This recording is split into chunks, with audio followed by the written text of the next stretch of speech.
আরও একটা দিন শুরু হয়ে গেল। আর আজকে আমরা ডিসাইড করেছিলাম যে আমরা দুই বোনে মিলে একটু ঘুরতে বেরোবো। তো সকালের রুটিনটা আমি এখানে কমপ্লিট করে নিচ্ছি। প্রথমে আমি এখানে একটু চিয়া সিড ভিজিয়ে নিচ্ছি। এই চিয়া সিডটা আমি আর বোন রোজই কনজিউম করি, এটা খুবই ভালো স্কিনের জন্য। এরপর আমি এখানে বানাচ্ছি ডিটক্স ওয়াটারটা। এটা আমি বানাচ্ছি লেবু, শসা আর পুদিনা পাতা দিয়ে। তোমরা চাইলে আরও অনেক রকমের বানাতে পারো। আর এর মধ্যে আমি ব্লিঙ্কিট থেকে কিছু অর্ডার করে নিয়েছিলাম, কারণ আমার দোকানে যেতে ইচ্ছা করছিল না। Yes, I am the lazy person. রোজ রোজ এরকম বাড়িতে বসে না থেকে মাঝে মধ্যে আমি আর বোন ডিসাইড করে বাইরে একটু ঘুরতে বেরিয়ে পড়ি। কিন্তু খাবারটা আমরা বাড়িতেই খাই, মানে নিজেরা রান্না করে খাই। এটা করতে আমাদের ভীষণ ভালো লাগে। আমি কিছুটা কাজ সারার পর এখানে বোন চলে এসেছিল রান্নার কাজে হাত লাগাতে। তো প্রথমে আমরা ডিসাইড করলাম যে চিকেন উইংসটা রেডি করে নিই, দেন আমরা বাকিটা করবো। তো বোন এখানে চিকেন উইংসটা ম্যারিনেট করছিল। ম্যারিনেশনের জন্য আমি এখানে আদা রসুন বাটা, নুন, লঙ্কা গুঁড়ো, জিরে গুঁড়ো আর দিয়ে দিয়েছিলাম একটুখানি চিকেন মশলা, আর দিয়েছি সোয়া সস আর ভিনেগার। এটাকে খুব ভালোভাবে মিক্সড করে নিয়ে এটাকে ম্যারিনেশনের জন্য রেখে দেবো ওই 30 মিনিট থেকে 1 ঘন্টার মতো। আর এদিকেই প্রথমে আমি তৈরি করে নেবো বার্গারের প্যাটিটা। তার জন্য আমি নিয়েছি বোনলেস চিকেন। আর এর মধ্যে যে ইনগ্রিডিয়েন্টসগুলো আমি দিয়েছি সেটা হচ্ছে, প্রথমে দিয়েছি রসুন, কাঁচা লঙ্কা, তারপরে দিয়েছি একটুখানি নুন, লঙ্কার গুঁড়ো, সোয়া সস। সব ইনগ্রিডিয়েন্টসগুলো দেওয়া হয়ে গেলে আমি এটার একটা স্মুথ কিমা বানিয়ে নেবো। যেমন কথা তেমন কাজ, আমরা বেরিয়ে পড়েছিলাম। ও হ্যাঁ, আগে আমি বলেছিলাম যে আমরা বাড়িতে রান্না করে খাই, এটা আমাদের খুব ভালো লাগে। হ্যাঁ, নিশ্চয়ই ভালো লাগে, কিন্তু সাডেনলি আমাদের খুব কিম্বাব খেতে ইচ্ছা করছিল, তাই ওটাই কিনতে রেস্টুরেন্টে গিয়েছিলাম। বাড়িতে ফিরে আবার রান্না শুরু করেছিলাম। তো এখানে আমি কর্নফ্লাওয়ার নিয়ে নিয়েছি, আর নিয়েছি চিলি ফ্লেক্স, একটুখানি লঙ্কার গুঁড়ো, আর এটাকে জল দিয়ে খুব ভালো করে গুলে নিচ্ছি।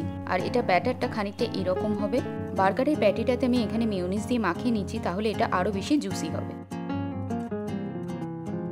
আর এদিকে আমি বার্গারের সসটাও রেডি করে নিয়েছি। এখানে আমি দিয়েছি মেয়োনিজ, টমেটো কেচাপ আর শেজওয়ান সস। আর এবারে এক এক করে আমি চিকেন উইংসগুলোকে ভেজে নেবো। যদিও এখানে আমি ভাজছিলাম না, বোন ভাজছিল।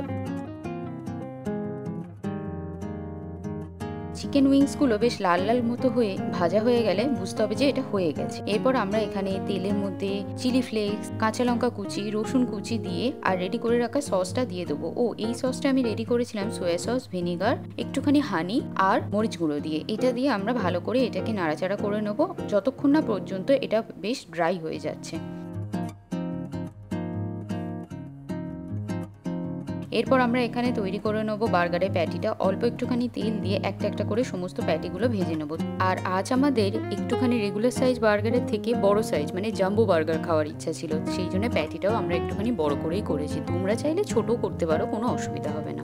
বার্গার ব্রেডগুলোকে মাঝখান থেকে কেটে নিয়ে তাতে প্রথমে সসগুলো দিয়ে দেবো। আর এদিকে কিছু ভেজিস কেটে নিয়েছিলাম, সেটা হচ্ছে টমেটো আর অনিয়ন্স। ভালোভাবে সসটাকে স্প্রেড করে দেওয়ার পর এখানে আমি প্রথমে দেবো চিকেন প্যাটিগুলোকে দিয়ে দেবো। তারপর দেবো কেটে রাখা টমেটোগুলোর সাথে আমি এখানে অনিয়নগুলোকেও দিয়ে দেবো। আর আমাদের চিজ ভীষণ ভালো লাগে, সেই জন্য একটা করে চিজ স্লাইসও দিয়েছি। ব্যাস, রেডি হয়ে গেছে আমাদের super tasty and yummy burger. আর এদিকে কিম্বাবটাও সাজিয়ে নিয়েছিলাম। আর এই হলো চিকেন উইংস, আর সঙ্গে 2 গ্লাস কোকা কোলা। আজকের জন্য এইটুকুনি। আশা করি তোমাদের ব্লগটা খুব ভালো লাগবে। If you guys like my video, please do like, share and subscribe to my channel, and thanks for watching. Bye by.